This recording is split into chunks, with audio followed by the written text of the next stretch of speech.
This is Vanamali, this is me. Oh, Vanamali. Now I'm 9 also, and I was 5 years. 4 years before. Yeah, when you were small. I was 5. I was like this.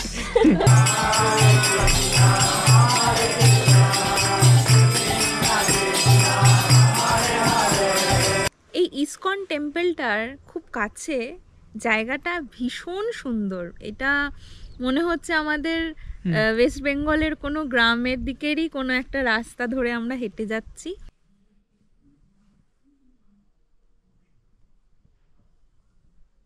নমস্কার বন্ধুরা, আমাদের আরেকটা নতুন পর্বে আপনাদের স্বাগত জানাচ্ছি। এটা আমাদের একদিনের ডে ট্রিপ ফ্রম প্রাগ। প্রাগের খুব কাছাকাছি অঞ্চলে আমরা এখন এসেছি। জায়গাটার নাম হচ্ছে লুৎসে। আর কেন এই জায়গাটা ফেমাস সেটা হচ্ছে এখানে ইসকন আছে। ইসকন আপনারা সবাই জানেন আমাদের মায়াপুরে এর মেন হেডকোয়ার্টার, এবং পৃথিবীর বিভিন্ন জায়গায় কিন্তু ইসকনের অনেক সেন্টার আছে। তো আমরা যখনই জানতে পেরেছি যে প্রাগে একটা সেন্টার আছে, প্রাগের থেকে বাইরে যদিও, তো আমরা তখনই ডিসাইড করে নিয়েছিলাম যে একদিন আমরা নিশ্চয়ই আসবো। আজকে আমরা চলে এসেছি। আরেকটা কথা হয়তো আপনাদের অনেকের ভালো লাগবে, শান্তময়ের হোম টাউন কিন্তু কাটোয়াতে, আর সেখান থেকে মায়াপুর মানে নবদ্বীপ খুবই কাছে। আমরা সেখানে গিয়েওছি, এখন আবার এখানে সেই মিল পাচ্ছি, সেই কানেকশন পাচ্ছি, খুব ভালো লাগছে। আমরা কিভাবে এখানে পৌঁছালাম সেটা আপনাদের একটু দেখাই এবার। এখন আমরা প্রাগ শহরের একদম বর্ডারে চলে এসেছি বলতে পারেন। এই জায়গাটার নাম হচ্ছে ঝলিসিন। এইখানে আমরা এলাম ইয়োলো লাইন মেট্রো করে। এখান থেকে আমরা একটা রিজিওনাল বাস ধরবো, বাস নাম্বার 311। বাস আর 5 মিনিটের মধ্যেই ছাড়বে, এখনও আসেনি, আমরা টাইমলি এসে গিয়েছি। এখান থেকে আমরা যাব আমাদের গন্তব্যস্থলের উদ্দেশ্যে।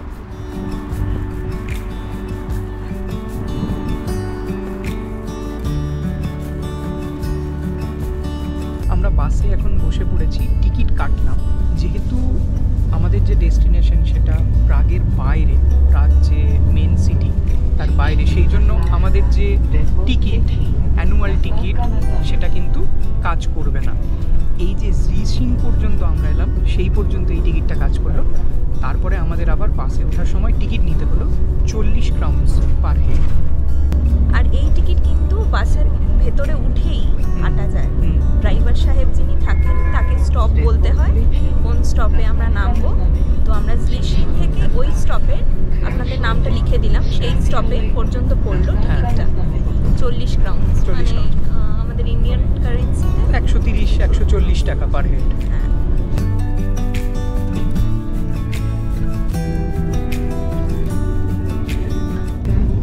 এখানে আবার ফ্রান্সের পতাকা রাইফেলটা, বাড়িগুলো একরকম টালির বাড়ি।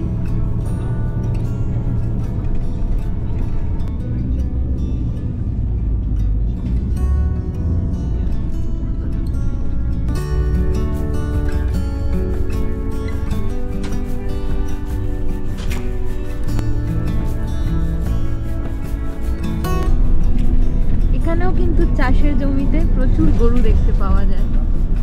এখানে প্রচুর গরু।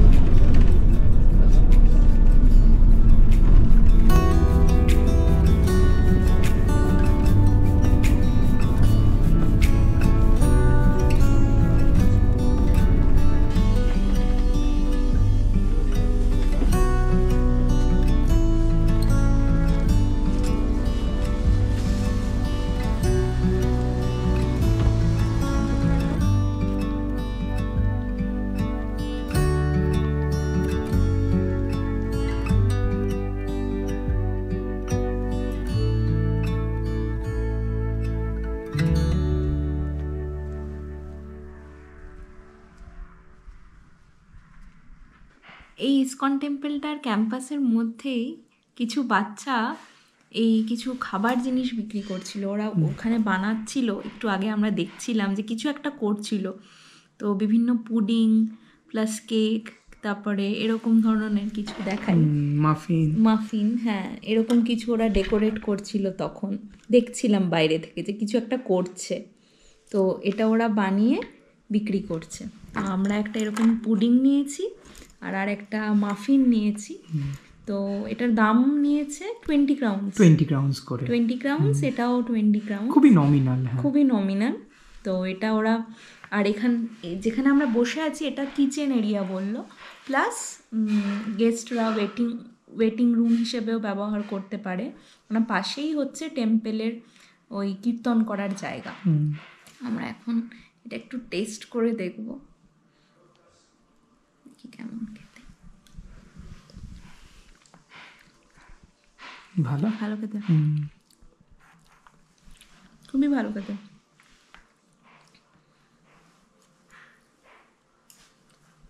খুব ভালো খেতে কেকটা। কেকটার টেস্ট চামচ দিয়ে নেব তো মাফিনের মতনই হবে। হ্যাঁ, মাফিন, এরকম উপরে নরমাল ক্রিম আছে। ব্রাউনি হয়। ক্রিমটা দিয়ে একটু টেস্ট করি।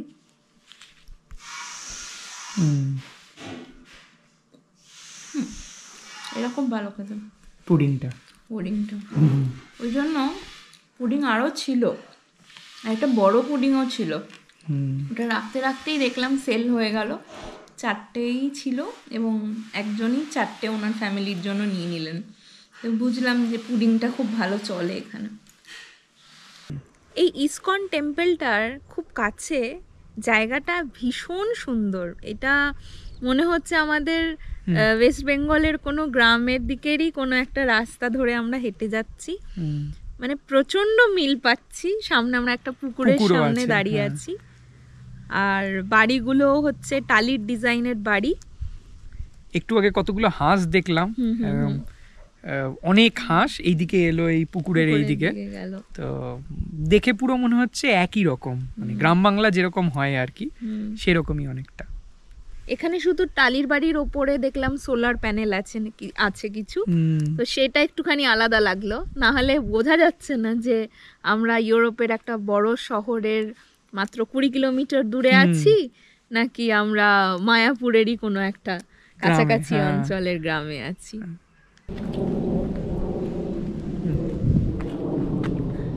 এখানেও কিন্তু আমরা আখরোট পেলাম, মাটিতে পড়েছিল কিন্তু একদম পুরো ইনট্যাক্ট অবস্থায় ছিল। আমরা এখনই খুললাম এটাকে, কি সুন্দর দেখুন। এখানেও কেন বলছিস শান্ত? কেননা আমরা কিন্তু প্রাগে প্রচুর এরকম আখরোট গাছ দেখেছি, আখরোট কুড়িয়েছি, খেয়েওছি, আর এখানে রাস্তাতেই পড়ে আছে। দারুণ সুন্দর। এটা যেন প্রসাদ। এখানে তুই নে। আচ্ছা, কোথায় গাছ? দেখুন, কিনতে হবে না, প্রকৃতি থেকেই একদম তাজা তাজা আখরোট। এখানে একটা পড়ে আছে, ঠান্ড একটু খোলা। এটা খোলা, খায় না। এত কোথা থেকে এসছে রে? এটা আখরোট গাছ নাকি? আখরোট অ্যাকচুয়ালি এরকমই হয়, ভেতরে থাকে একটা ফলের ভেতরে, আর যখন শুকিয়ে যায় সেই ফলের ওপরের পোর্শনটা, তখন ভেতরে এই যে আখরোট, একটু চাপ দিলেই খুলে যায়। বাহ,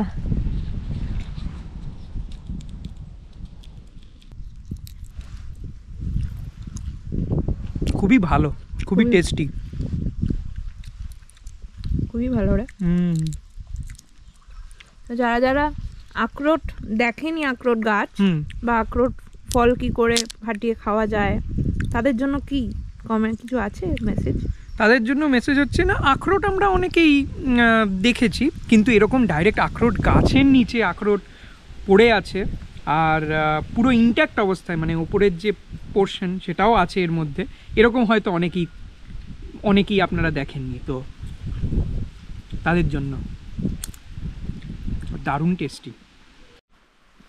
এটা হচ্ছে সেই আখরোট গাছটা। এই রাস্তা দিয়ে আমরা আসছিলাম, তো আমরা প্রচুর আখরোট আবার একটা পেয়েছি, বেশ বড় সাইজের।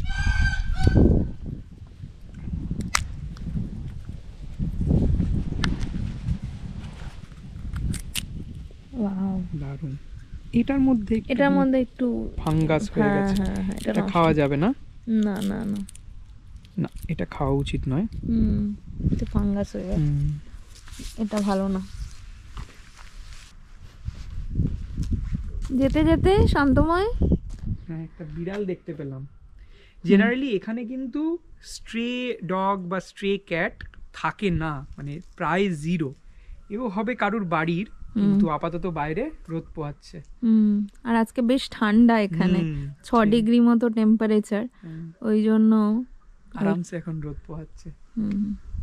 আর তাকাবে না আমাদের দিকে।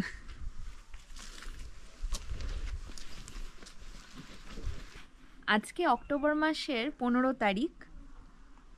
এখানে এখন ফল সিজন চলছে, তো এই পাতাগুলো দেখেই বোঝা যাচ্ছে এই পাতাগুলোর রং আসলে এরকম গ্রিন কালারের ছিল, ধীরে ধীরে ধীরে ধীরে চেঞ্জ হচ্ছে। এই যে কিছু পাতা আছে হলুদ, তারপর কিছু পাতা আছে লালচে। অসাধারণ লাগে এই গাছগুলো, সুন্দর অপূর্ব। এরকম হলুদ কালার যখন হয়ে যাবে ব্যাস, ওটা তখন একদম খসে পড়ে যাবে, তারপর একদম লাল, তারপর একদম শুকিয়ে যাবে, আর একদম শেষে এরকম টাইপের পড়ে থাকবে। আবার যখন মার্চ মাস হবে তখন আবার নতুন পাতা গজাবে। অসাধারণ। শীতকালে এরকম দোলনার মধ্যে বসে দুলতে দুলতে রোদ লাগাতে অসাধারণ লাগছে। হরে কৃষ্ণ। হরে কৃষ্ণ। একজন এসেছিলেন, উনি আমাদের সাথে কথা বললেন। এই আশ্রমেই এখানে উনি অনেকবার আসেন, এখানে উনি ভীষণভাবে যুক্ত। আর খুব ভালো লাগছে, এখানে প্রচুর মাতাজিরাও আছেন, তারা সবাই শাড়ি পরে আছেন, এবং আমি ভাগ্যিস পরে এসেছিলাম শাড়ি, তো বেশ ভালো লাগছে, মানে সবার মতন লাগছে।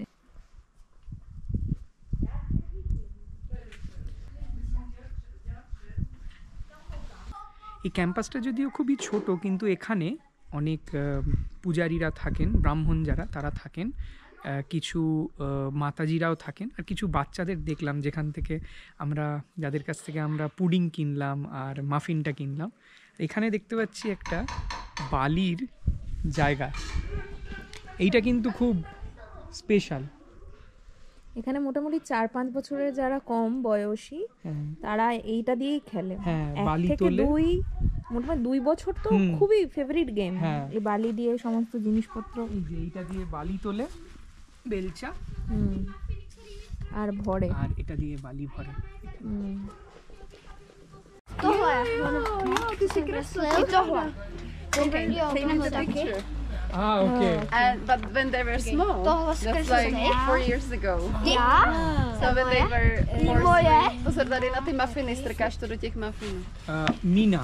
Mina, Yes, this is this is- Mina. Okay. Yeah, Bima 5 years when he Yeah. was. Yeah. And That was now? This Kapila. Now, Now 9 years. 9 years. 4 This years is before. Nathania. This is Vanamali. This is me.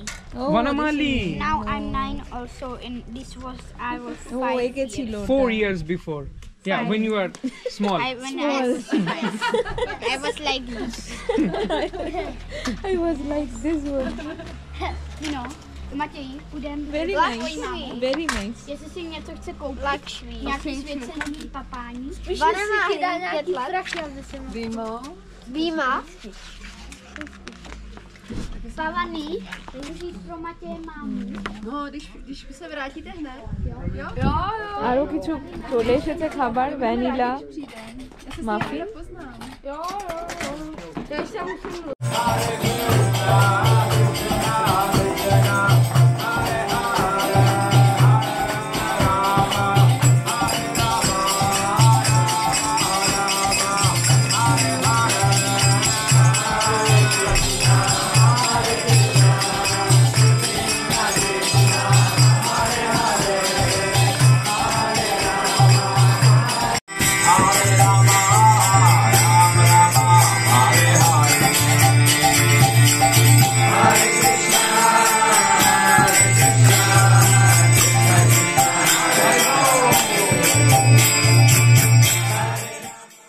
একথা বলাই বাহুল্য যে ইসকনে এসে আমরা কিন্তু প্রসাদ পেয়েছিলাম। দেশের এত দূরে থেকেও এই প্রসাদ পেয়ে আমাদের যেন ইচ্ছে পূরণ হয়েছিল।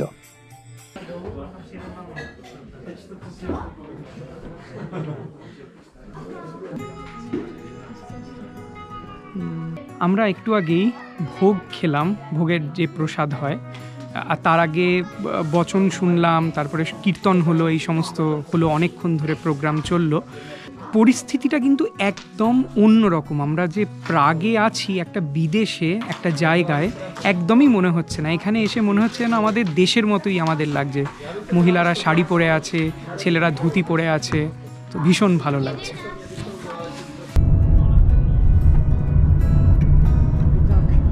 আমরা একটা লিফট পেয়ে গেছি এখানে। এখানেই একজন ভক্ত, ইনি এসেছেন এখানে, তো তার গাড়িতেই এখন যাচ্ছি। নিয়ারেস্ট একটা রেলওয়ে স্টেশনে যাব, সেই রেলওয়ে স্টেশন থেকে চলে যাব প্রাগে। তো ফেরত যাওয়ার সময় আমরা আর বাসে করে যাব না, যেমনভাবে এলাম সেরকমভাবে আর যাব না।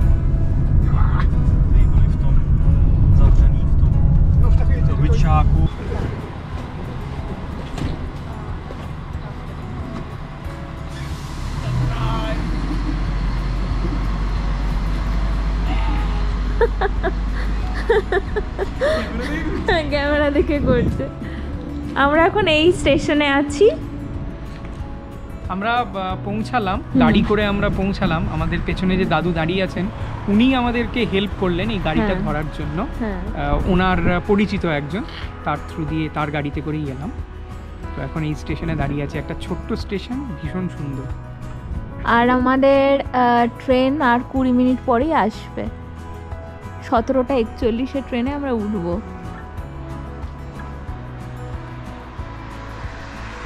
খুব মিষ্টি না স্টেশনটা? একটাই কিন্তু রেলওয়ে লাইন। হ্যাঁ, একটা এদিক থেকে এদিকে গেল, আবার ওদিক থেকেই আসবে নেক্সট ট্রেনটা। একটাই সিঙ্গেল লাইন। সঞ্চারী, আমি তো আমার এক্সপিরিয়েন্স বললাম যে বিদেশে আমাদের দেশের সংস্কৃতি আমাদের খুবই ভালো লাগলো, মানে আমার তো খুবই ভালো লাগলো। সঞ্চারী, তোর কি মত? আমারও ভীষণই ভালো লেগেছে, অসাধারণ। মানে কখন যে আমরা 1 ঘন্টা হরে কৃষ্ণ হরে রাম করলাম, মানে বোঝাই গেল না টাইমটা। আর ভীষণ মানে একটা অদ্ভুত, মানে সুন্দর মুহূর্ত বলুন বা পরিবেশ তৈরি হয়েছিল। আর সবাই মন খুলে চান্ট করছিল।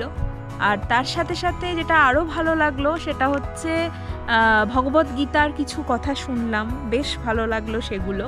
প্রত্যেকটা শ্লোকের কি মানে আছে, যেগুলো খুবই পপুলার, সেইগুলোর মানেই একজন বিখ্যাত একজন এসেছিলেন, চেক রিপাবলিকেরই একজন পণ্ডিত। তো উনি বলছিলেন, সেটা আরও 1 ঘন্টা হলো। 4টের সময় আমরা ভোগ খেলাম। সে ভোগ তো আর বলা যায় না যে কতটা ভালো, মানে সে তো মানে অমৃত সমান। ভীষণ ভালো খেলাম আমরা ভোগ। এখন এই দাদুর সান্নিধ্যে আমরা খুব তাড়াতাড়ি আসতে পেরেছি, না হলে বাস আরও 1 ঘন্টা পরে ছিল। যেহেতু আজকে সানডে, বাসের ফ্রিকোয়েন্সি মানে খুবই কম, প্রায় 3 ঘন্টা অন্তর অন্তর চলছে। ওই জন্য আমাদের বাস অনেক দেরিতে ছিল, আরও 1-1.5 ঘন্টা। আমরা সুবিধাই হলো আমাদের, কারণ এই গাড়ির দৌলতে আমরা স্টেশনে পৌঁছে গিয়েছি। দাদু ওপারে কোথাও যাচ্ছেন, বলছেন আসছেন একটু পরে। সে যাই হোক, যেটা বলছিলাম, আর যে কথা না বললেই নয়, এখানকার লোকজন এতটা ভালো, মানে সেটা বলে বোঝানো যায় না। ব্যবহার থেকে শুরু করে, তারপরে আরেকজন টিচারের সঙ্গে আলাপ হলো। সেই টিচার বললেন আমাদের যে ওনার কৃষ্ণ কনসাসনেস কি করে উনি পেলেন আর কি।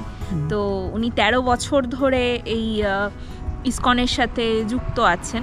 তার আগে উনি কোথায় কোথায় গিয়েছিলেন, ওনার কি লাইফে হয়েছিল, আমাদের সাথে কিছুটা শেয়ার করলেন। অন্যরকম বেশ লাগলো, সব মিলিয়ে খুব ভালো লাগলো। আর এই দাদুর সান্নিধ্যে আসাটা যেন একটা উপরি পাওনা, মানে এটা বুঝতেই পারছেন না, কোনোদিন দেখিনি যাকে। সে আমাদের বললেন যে আমি তো একজন বন্ধুর গাড়িতে যাচ্ছি, 2টো সিট ফাঁকা আছে, তো তোমরা বসতে পারো। তো এত মানে ভীষণই ভালো। আর তারপরে ওখানে যারা ভক্তরা ছিলেন তারাও ভীষণ ভালো। তারপরে আবার বললেন যে আজকে তো তোমরা প্রথমবার এসেছো, আলাপ পরিচিতি হয়ে গেছে, এরপরে আবার আসবে, নিশ্চয়ই ভালো লাগবে। খুব ভালো লেগেছে সেটাও। সব মিলিয়ে দারুণ এক্সপিরিয়েন্স। এসেছি বাসে করে, যাচ্ছি ট্রেনে করে, সেটাও আর একটা নতুন এক্সপিরিয়েন্স। একদম। আর আসার সময় ঝলমলে রোদ ছিল, এখন একদমই মেঘলা ওয়েদার, কিন্তু বেশ ভালো লাগছে। আর তার সাথে সাথে এই অটমের পরিবেশ, সেটাও আর একটা উপরি পাওনা যাকে বলে। সব মিলিয়ে ভীষণ ভালো লেগেছে। আজকের দিনটা খুব দারুণ কেটেছে। Thank you Shantamoy. Most welcome. আর একটু এই দিকটা দেখাই যে রেলওয়ে স্টেশনের সামনে একদম খোলা জায়গা, খোলা মাঠ।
আসবে হয়তো।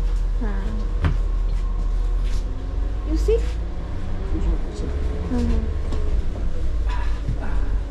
It's very modern. Very modern.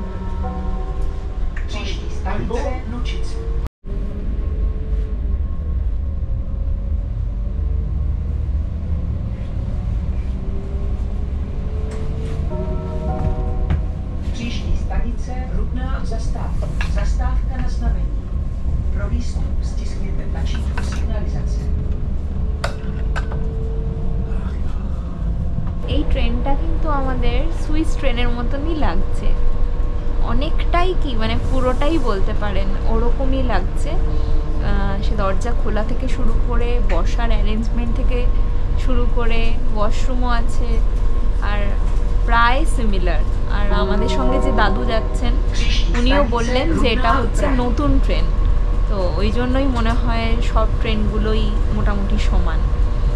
আর এখানে এলসিডিও আছে, তার সাথে সাথে বসার জায়গাও খুব কমফোর্টেবল, আর লাগেজ রাখারও জায়গা রয়েছে। দরজা খুলছে, একটা সাউন্ড দরজা খোলা। প্ল্যাটফর্মে এসেছে।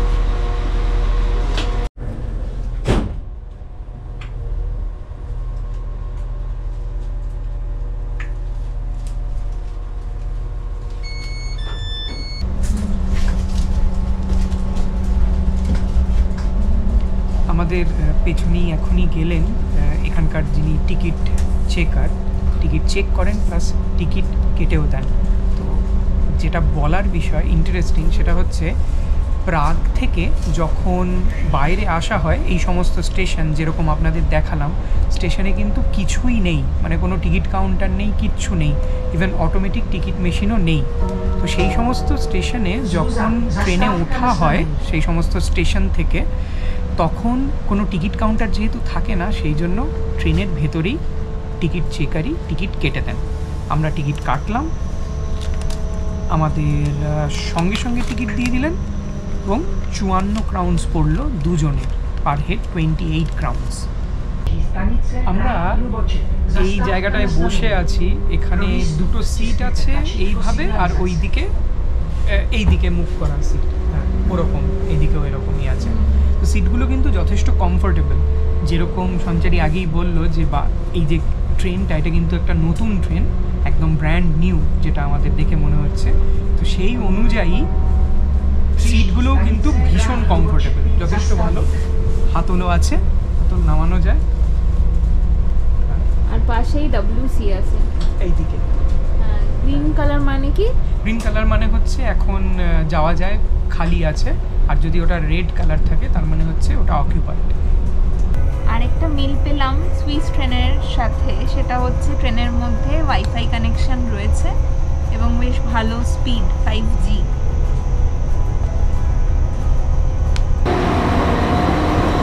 হরে কৃষ্ণা।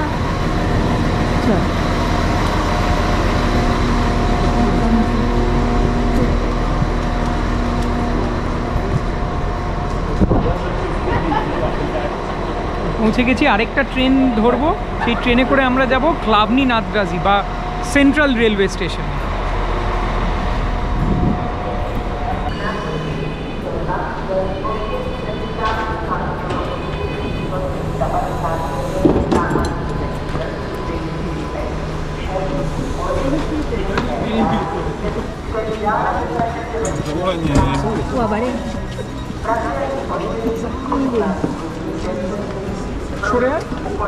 বোঝেনি নামবে যে দাদু ভেবেছি যে সব শেষ হয়ে গেছে।